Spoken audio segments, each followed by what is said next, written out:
Se você quebrar as duas pernas de um pato, é bem provável que o pato não morra por causa disso, e com uma probabilidade bastante alta, depois de um tempo consiga voltar a andar.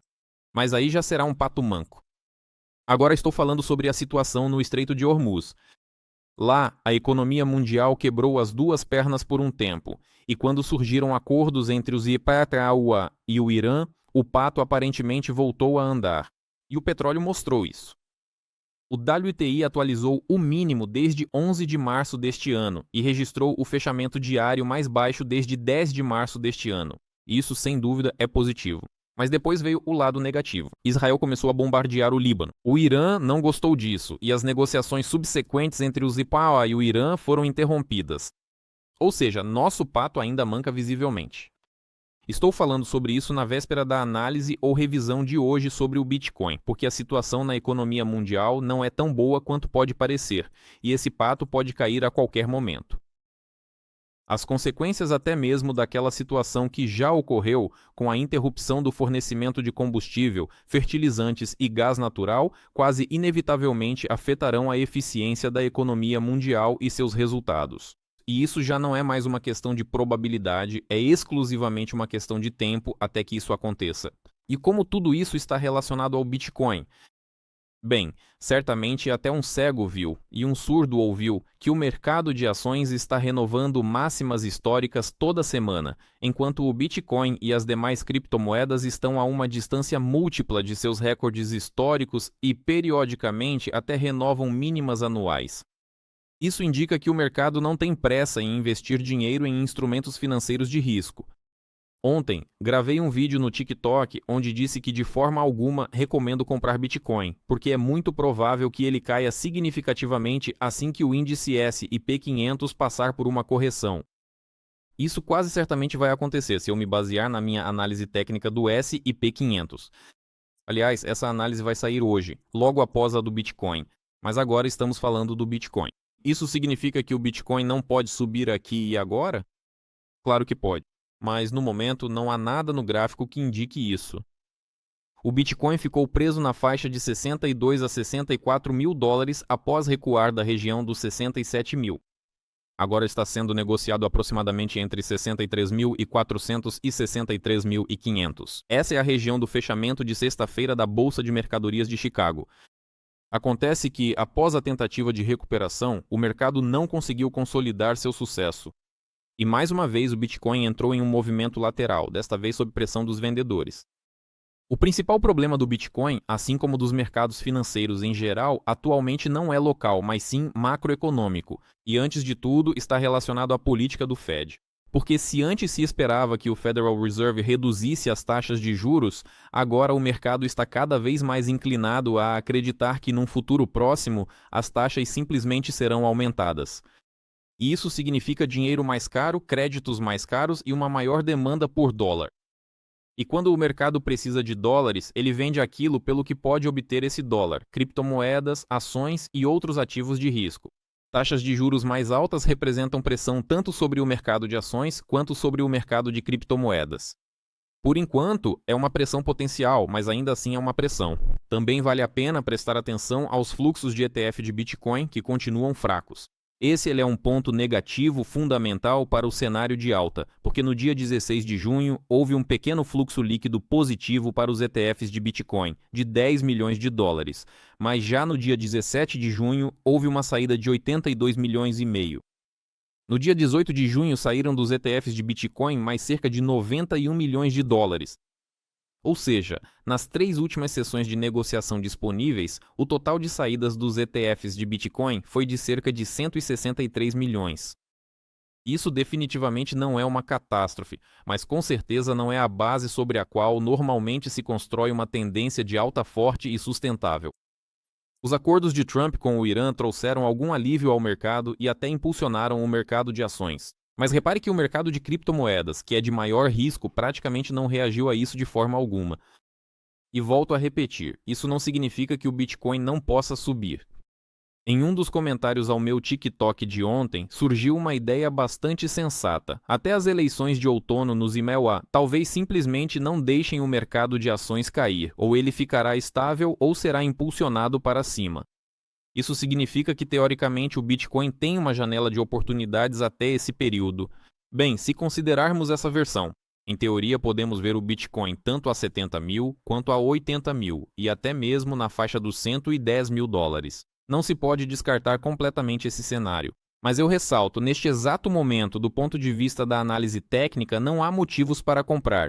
No momento, a situação se parece mais com uma tentativa de estabilização do que com um impulso altista confiante. Se o Bitcoin não conseguir se manter acima de 64, 64.500 e os fluxos dos ETFs continuarem negativos, toda essa recuperação atual parecerá mais uma pausa antes de uma queda ainda mais profunda para o fundo do que o início de uma tendência de alta. Por outro lado, se o S&P 500 continuar subindo, os fluxos negativos dos ETFs se transformarem em fluxos positivos e o dólar começar a enfraquecer, então o Bitcoin terá uma chance de renovar as máximas de várias semanas ou talvez até de vários meses. E agora, vamos passar para a análise técnica e ver o que ela nos diz. À nossa frente estão os candles diários do Bitcoin, e podemos ver que ele novamente ficou preso na mesma faixa em que foi negociado aproximadamente desde 5 de fevereiro de 2026 até, provavelmente, 7 de abril deste ano. Preste atenção que temos um nível-chave de suporte. Na essência, esta é a última linha de defesa do Bitcoin nos candles diários. Esse valor é 62.909 dólares. Há alguns dias, destaquei 2 cenários possíveis de desenvolvimento dos acontecimentos quando o Bitcoin, em 17 de junho, estava sendo negociado em torno de 64.500 dólares, que um dos cenários era uma alta a partir do nível atual para a região de 70.500 dólares até o limite superior do intervalo, ou a continuação da queda para a área de 62.909 dólares até o limite inferior do intervalo. Eu disse que o cenário amarelo, aqui está a curva amarela, é o mais prioritário, o mais provável.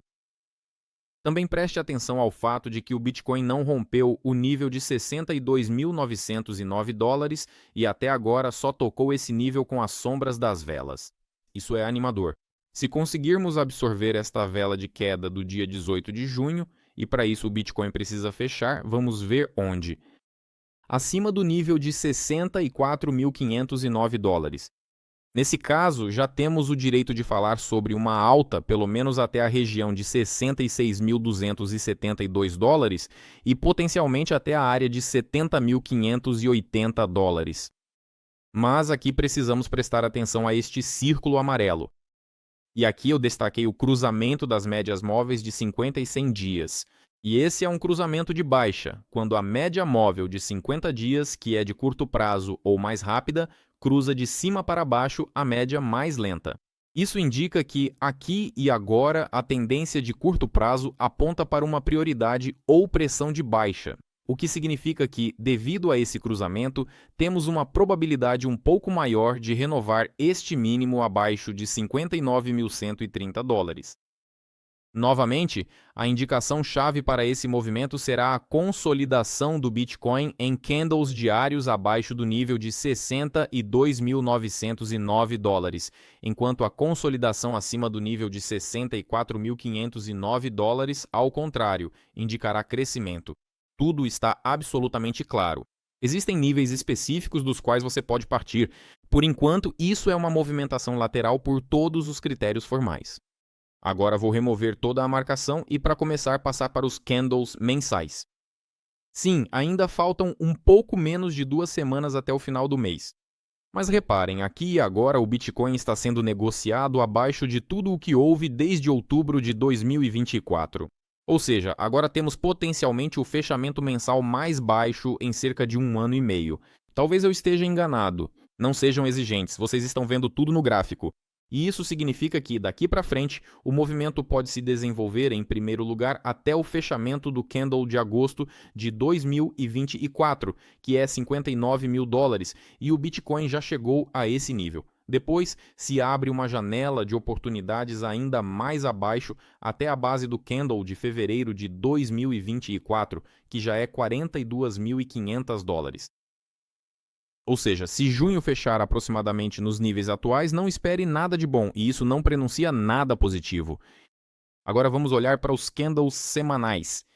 Nos candles semanais, a situação também, para dizer o mínimo, não está muito boa. Preste atenção, está se formando um cruzamento de baixa entre as médias de 50 e 100 semanas, mas ainda é cedo para falar sobre isso, é apenas uma premissa. Mas, ao mesmo tempo, o Bitcoin interrompeu sua queda novamente na última linha de defesa. É a média móvel de 200 semanas com o risco de anular o crescimento da semana anterior. E se de repente virmos que o Bitcoin fechou abaixo da média móvel de 200 semanas, isso, em primeiro lugar, significará automaticamente a anulação do crescimento da semana passada e, em segundo lugar, significará a quebra de um suporte importante. E então se abre uma janela de oportunidades justamente aqui, na região do fechamento de setembro de 2024, pelas velas semanais em $55 mil, e aproximadamente nessa mesma região passa a média móvel de 300 semanas. Ou seja, a situação está longe de ser boa. E pelas velas semanais, só poderemos falar sobre qualquer reversão após a anulação desta grande vela de queda. E para isso, o Bitcoin precisa fechar acima de $74 mil. Ou seja, as velas semanais deixam ainda menos chances para o crescimento do Bitcoin, porque mesmo uma alta para a região de 73, $74 mil ainda não será uma reversão. Isso pode ser uma correção máxima permitida antes de uma queda mais profunda, porque a semana retrasada, repare, fechou abaixo de tudo o que houve desde outubro de 2024. Isso também é ruim. Ou seja, as velas semanais apontam para baixo, as velas mensais ainda não fecharam, mas indiretamente também indicam queda. Já os gráficos diários mostram que estamos em um movimento lateral e nos encontramos em um ponto de decisão.